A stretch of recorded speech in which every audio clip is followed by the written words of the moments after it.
Hello everyone, welcome to my channel English English. This is Swati teacher. Today we learn the difference between pouring, spilling. Pouring అంటే ఏంటి, spilling అంటే ఏంటి, ఈ రెండు ఎప్పుడు use చేస్తాము. లిక్విడ్స్ ఏమైనా కింద పడిపోతే వాంటెడ్గా మనం పోస్తే దాన్ని పోరింగ్ అనాలండి. మరి యాక్సిడెంట్లుగా ఒక్కొక్కసారి పడిపోతాయి కదా, వాటర్ కానీ ఇంకేమైనా లిక్విడ్స్ యాక్సిడెంట్లుగా పడిపోతే అప్పుడు ఏమనాలి. అందరూ కామన్గా చేసే మిస్టేక్ ఏంటంటే వాటర్ ఫెల్ డౌన్ అంటారు.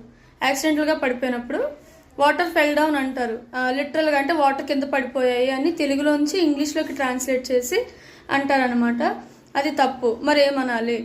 The water is spilled, water is spilled, the milk is spilled, ఇలా అనమాట. వాటర్ కింద పడిపోయాయి అని చెప్పడానికి స్పిల్డ్ అని యూజ్ చేయాలి. సో ఇంటెన్షనల్గా పోసేస్తే she poured the water, he poured the water అని అనాలన్నమాట. మరి స్పిల్డ్ అని ఎలా యూజ్ చేయాలి సెంటెన్స్లో అంటే she has spilled the water, she spilled the water, he spilled the water, they have spilled the water.